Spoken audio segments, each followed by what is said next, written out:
Halo para detektif sejarah, welcome back bersama gua Mr. Detektif yang selalu memberikan informasi dan cerita sejarah. Balik lagi ke pembahasan kita kemarin, yaitu pertempuran Teluk Leyte.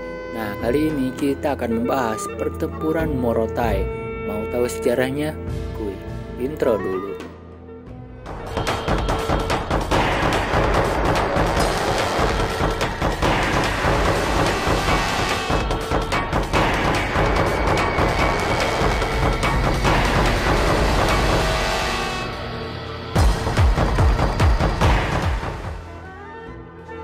Pulau Morotai adalah pulau indah dan eksotis, terletak di utara Pulau Halmahera, Provinsi Maluku Utara. Pulau ini merupakan salah satu pulau paling utara di Indonesia. Kota paling besar di Morotai adalah Daruba, yang berlokasi di sebelah selatan. Di bagian utara pulau ini, berbatas langsung dengan negara Filipina. Di bagian timurnya adalah Samudra Pasifik, dengan total populasi sekitar 53.000 jiwa. Dan luas sekitar 1.800 km persegi. Pulau ini memiliki beberapa pantai dengan pemandangan memukau, didampingi oleh rahasia keindahan bawah laut yang menyimpan banyak misteri. Morotai pada abad ke-15 hingga abad ke-16 berada di bawah kekuasaan Kesultanan Ternate.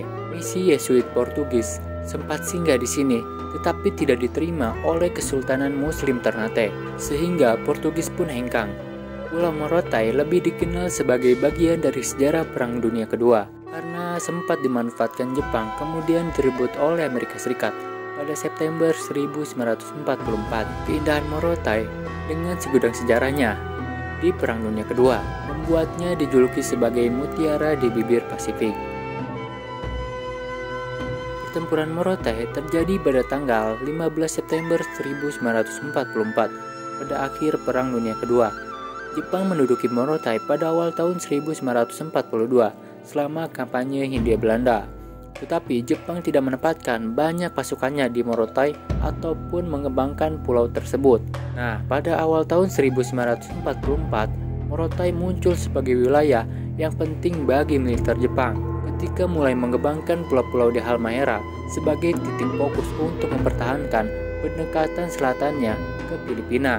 Pada bulan Mei 1944, Divisi ke-32 Angkatan Darat Kekaisaran Jepang tiba di Halmahera untuk mempertahankan pulau dan 9 landasan udaranya.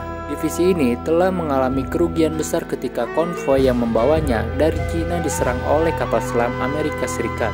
2 batalion dari Resimen Infanteri ke-32 Divisi ke-211 awalnya dikerahkan ke Morotai untuk mengembangkan sebuah landasan udara di daratan Doreoba. Namun, kedua batalion tersebut ditarik ke Halmahera pada pertengahan Juli. Ketika landasan tersebut ditinggalkan karena masalah drainase, pemecah kode sekutu mendeteksi keberadaan Jepang di Halmahera dan pertahanan yang lemah di Morotai. Kemudian meneruskan informasi ini kepada staf perencanaan yang relevan. Pada bulan Juli 1944, Jenderal Douglas MacArthur, Komandan Southwest Pacific Area, memilih Morotai sebagai lokasi untuk pangkalan udara dan fasilitas angkatan laut yang diperlukan untuk mendukung pembebasan Mindanao. Pendudukan Morotai disebut sebagai Operasi Trident.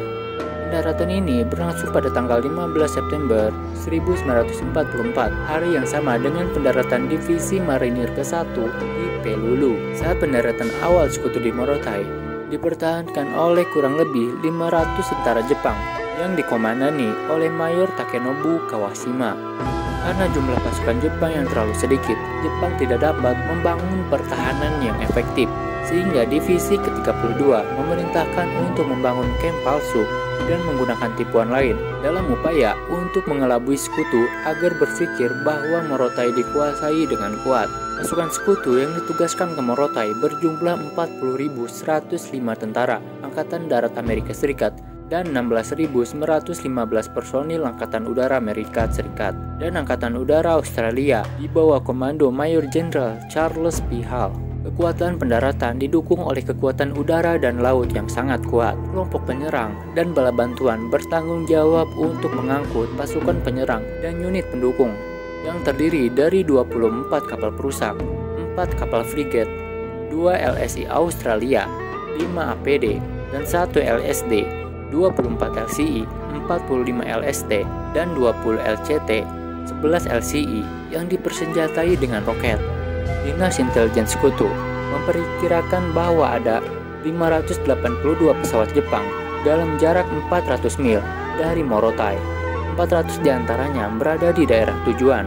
Angkatan Udara Sekutu melakukan serangan besar-besaran di lapangan Halmahera, Celebes, Seram, Ambon, dan daerah lainnya. Pesawat yang ditanggung oleh kapal induk Amerika Serikat menyerang unit Jepang yang berbasis di Mindanao dan melakukan serangan lebih lanjut di Halmahera. Serangan ini berhasil dan diperkirakan hanya 60 pesawat yang tersisa di sekitar Morotai. Pertempuran Morotai dimulai pada pukul 6.30 pagi, tanggal 15 September. Awal serangan dibuka oleh kapal perang Sekutu melakukan pengeboman selama 2 jam lamanya di daerah pendaratan untuk menekan pasukan Jepang di sana. Pengeboman ini menyebabkan beberapa desa terbakar, tetapi menyebabkan sedikit korban jiwa dari pihak Jepang karena mereka tidak memiliki banyak pasukan di daerah tersebut. Gelombang pertama pasukan Amerika mendarat di Morotai pada pukul 8.30 dan tidak menemui perlawanan apapun. Unit penyerbuan sementara Jepang tidak dapat memberikan perlawanan apapun kepada pasukan Sekutu yang sangat luar biasa jumlahnya dan memilih mundur ke pedalaman dengan sangat tertib. Divisi Udara Jepang ke-7 yang berbasis di Kerang dan Celebes memulai serangkaian serangan udara pada malam hari di Morotai pada tanggal 15 September, tapi ini hanya berdampak kecil pada pasukan Sekutu. Pada 20 September, Divisi ke-31 maju lebih jauh ke pedalaman untuk mengamankan perimeter yang diperluas. Pada tanggal 22 September, pasukan Jepang menyerang markas besar Batalion 1, Resimen Infanteri 167, tetapi dengan mudah dipukul mundur oleh pasukan Amerika. Keesokan harinya, kompi dari Resimen Infanteri ke-126 tidak berhasil menyerang unit Jepang yang dibentengi di dekat wajah Boeta di pantai barat pulau itu. Pasukan Amerika terus berpatroli intensif hingga 4 Oktober ketika pulau itu dinyatakan aman. Korban di pihak Amerika selama pendudukan awal Morotai berjumlah 30 orang tewas, 85 luka-luka, dan 1 hilang. Sementara korban dari Jepang jauh lebih tinggi, berjumlah lebih dari 300 orang tewas dan 13 ditangkap. Beberapa prajurit Jepang di sana masih terus bertahan dan menolak menyerah, dan salah satunya adalah Teruo Nakamura yang baru berhasil diamankan pada 18 Desember 1974. Bagaimana menurut kalian? Jika kalian suka silahkan like, comment, dan subscribe. Jangan lupa di-share juga ya bos.